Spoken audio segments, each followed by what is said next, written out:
Bapa dan Putra dan Roh Kudus, amin. Allah yang penuh kasih, puji syukur kami aturkan kepadamu karena kebaikan dan kemurahan hatimu yang melimpah bagi kami. Engkau hanya ingin kami semua selamat, bahagia, damai, sehingga engkau mencurahkan apa yang bisa menjadi alat cintamu bagi kami. Selain putramu Yesus, selain Bunda Maria dan para kudus, kau memberikan kepada kami malaikat agung, Mikael, Gabriel, dan Rafael, dan juga malaikat pelindung kami. Sungguh besar kasih-Mu bagi kami ya Bapa. Semoga kami menyadari belas kasih-Mu yang luar biasa itu lewat malaikat yang kau berikan kepada kami secara pribadi. Terpujilah namamu kini dan sepanjang segala masa. Amin. Saudaraku terkasih dalam Kristus, peringatan malaikat pelindung bagi kita. Di zaman modern ini di mana positivisme begitu menguasai, maka kepercayaan dan iman kepada malaikat sudah sangat mengendor, bahkan hampir punah, dan orang menganggap itu hanya sekedar mitos, mitologi belaka. Tetapi gereja mempunyai sikap yang sungguh-sungguh yakin dan pasti. Di dalam kitab suci sungguh dinyatakan bahwa malaikat yang diutus Tuhan ya, untuk menjaga kerub, kitab Kejadian ya, sejak awal penciptaan. Abraham berkali-kali ditampakkan oleh malaikat. Kemudian Yakub yang bergulat dengan malaikat. Bunda Maria, Gabriel, Santo Yosef, Yesus sendiri di padang gurun, malaikat membawa Yesus ke padang gurun. Dan para malaikat juga menghibur Yesus ketika di Taman Getsemani. Bunda Maria dalam penampakannya di Fatima diawali dengan kehadiran malaikat kepada ketiga anak Lucia, Jacinta dan Francisco. Dan sekarang juga pasti malaikat datang dengan berbagai macam cara, dan saya dengar kemarin dari beberapa YouTube yang bicara tentang kehadiran dan pendampingan malaikat dalam hidup kita masing-masing. Dan sungguh luar biasa bahwa Tuhan memberikan kepada kita, setiap dari kita, malaikat pelindung. Jadi kalau bisa bayangkan berapa jumlah malaikat pelindung kita itu sebanyak manusia yang telah pernah diciptakan oleh Allah. Miliaran. Jadi malaikat pelindung saya berbeda dengan malaikat pelindung yang lain, individual person, ya, pribadi yang individual yang berbeda dari setiap orang ke setiap orang yang lain. Kalau kita mencermati berapa jumlah malaikat saja Tuhan menciptakan malaikat untuk setiap orang secara berbeda-beda. Dan malaikat itu artinya malak, artinya utusan Allah. Dia tanpa nama dan tidak boleh diberi nama. Seperti keyakinan gereja Katolik, tidak boleh diberi nama. Kalau diberi nama maka kita berkuasa atas malaikat itu. Bukan. Dia adalah utusan Allah yang membawa, melindungi, membantu kita untuk sampai kepada keselamatan. Dan itulah tujuan malaikat, utusan Allah. Saudaraku terkasih dalam Kristus, kalau kita mencermati ini, maka sungguh bagi saya, bagi kita semua ini suatu bentuk cinta Allah yang luar biasa bagi kita. Seorang kudus yang beberapa hari kita rayakan pestanya, Santo Padre Pio, dari catatan dari pengalamannya diceritakan bagaimana Santo Padre Pio ini sungguh-sungguh bergaul akrab dengan malaikat pelindungnya. Ya. Bahkan boleh dikatakan dia berwawancara, berwawan muka, bercerita, berkisah.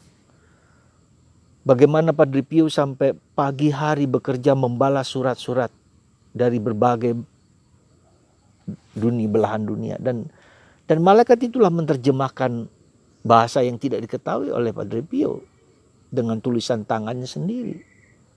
Dibantu malaikat sehingga dia bekerja sungguh-sungguh. Bagaimana malaikat itu juga membantu Padre Pio. Ketika ada surat dari Amerika di mana mereka tidak bisa bertemu, jangan takut. Padre Pio dengan penuh keyakinan dan penuh kepercayaan, ya, malaikat saya akan berkomunikasi dengan malaikat pelindungmu dan akan membantumu. Ya.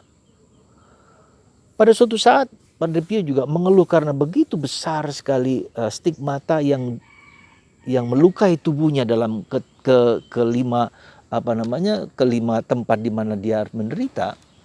Malaikat itu berkata, itu kehendak Tuhan. Karena Tuhan menginginkan engkau seperti anaknya Yesus. Ya. Dengan menjadi seperti Yesus, sungguh-sungguh seperti Yesus, karyamu, misimu akan luar biasa ke seluruh dunia. Itu jawaban malaikat. Dan kita tahu juga malaikat juga mengizinkan penderitaan. Yesus pun diizinkan menderita. Tetapi kemudian malaikat itu menghibur Yesus. Ya. Demikian juga ketika Yesus diajak ke padang gurun, malaikat mengizinkan juga supaya dia menderita. Jadi peranan malaikat itu bukan hanya bahwa menolong kita dari penderitaan, dari kesakitan menjadi sembuh, menjadi bebaskan, tetapi mengizinkan penderitaan itu terjadi supaya karya Tuhan menjadi lebih besar, lebih agung, lebih mulia. Dan itu yang dikatakan juga malaikat kepada Padre Pio. Ya. Tuhan menginginkan penderitaan dalam tubuh dan ragamu seluruhnya, supaya begitu besar karya yang orang-orang yang harus kau bantu, kau tolong. Dan memang sungguh-sungguh ada banyak kesaksian tentang bagaimana karya Padre Pio yang begitu luar biasa.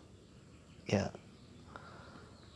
Ketika Perang Dunia Kedua, ya, katedral atau tempat di mana Padre Pio itu berada, gerejanya akan dihancurkan, dilemparkan bom oleh tentara Italia yang Mussolini pada waktu itu. Entah bagaimana pilot itu tidak bisa menjatuhkan bom di gereja tempat Padre Pio, tapi di luar kompleks Rotondo itu, Pietrelcina, di mana Padre Pio datang. Dan itu artinya apa? Bukan hanya itu, karena kesaksian itu bisa terjadi karena setelah itu beberapa pilot-pilot Italia yang kemudian memiliki perasaan yang sama lalu berkumpul dan berhadapan dengan Padre Pio dan menceritakan kenapa kami tidak mampu dan tidak dapat melepaskan bom itu ke gereja Anda. Setelah peristiwa perang itu selesai, mereka datang bersama-sama di hadapan Padre Pio dan begitu banyak kesaksian dan luar biasa. Jadi dengan kata lain, malaikat itu tujuannya membawa kita kepada keselamatan sekali lagi. Jadi kalau kita menderita pun sebetulnya juga, ya, itu adalah mungkin Tuhan mau membawa penderitaan kita itu untuk keselamatan banyak orang. Ya, jadi saudaraku terkasih dalam Kristus, seperti kata Paulus, ketika kita menderita, kita ikut serta dalam penderitaan Yesus. Dan kalau kita ikut serta dalam penderitaan Yesus, maka tujuannya supaya kita dapat dalam tanda petik menyelamatkan diriku sendiri dan menyelamatkan orang-orang yang bisa nanti kulayani. Ikut serta dalam penderitaan Yesus. Ya.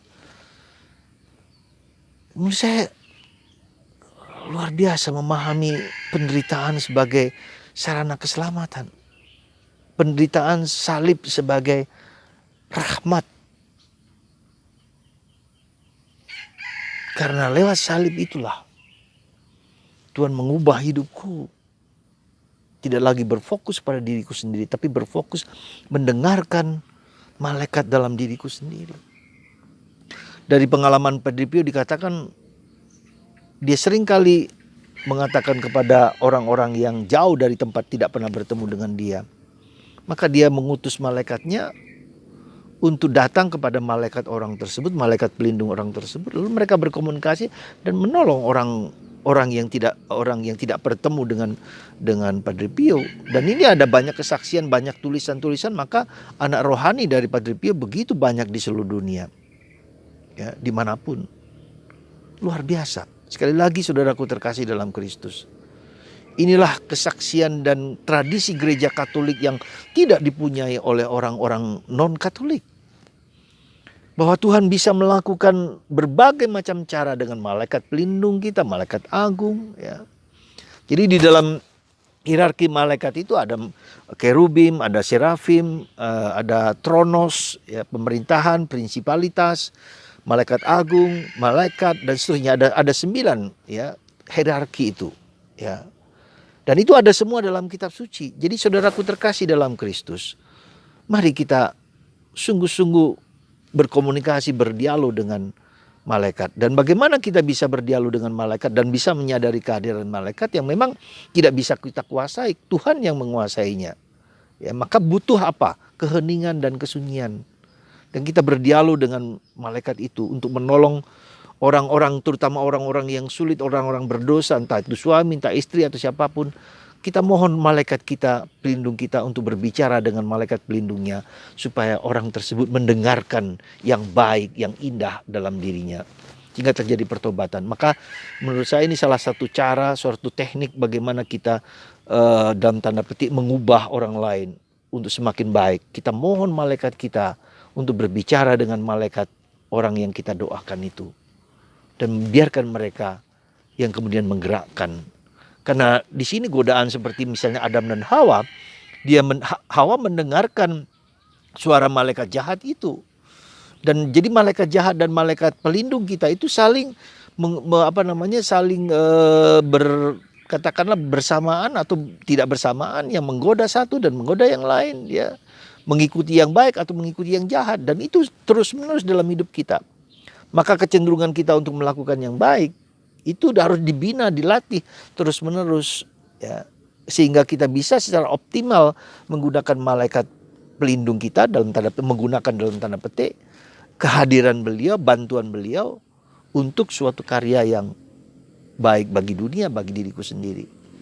Dan jangan lupa dari pengalaman Padre Pio bahwa penderitaan itu tidak selalu jelek, tidak selalu buruk. Seandainya kita terima salib itu adalah tanda salib kasih, jalan kasih yang Tuhan berikan kepada kita. Semoga Tuhan memberkati Anda di hari peringatan malaikat agung Anda masing-masing. Saya berdoa untuk Anda supaya malaikat Anda, malaikat pelindung Anda bekerja untuk Anda dan Anda dengarkan. Dan Anda memiliki kepekaan untuk mendengarkannya. Tuhan berkatilah anak-anak-Mu ini yang mendengarkan sabda-Mu ini. Semoga mereka semakin kuat, semakin teguh, dan dalam tanda petik menggunakan malaikat yang Tuhan berikan dengan baik, mendengarkan yang baik dalam hidup mereka. Berkatilah anak-anak-Mu ini ya Bapa, dengan kasih karunia Bapa dan Putra dan Roh Kudus. Amin.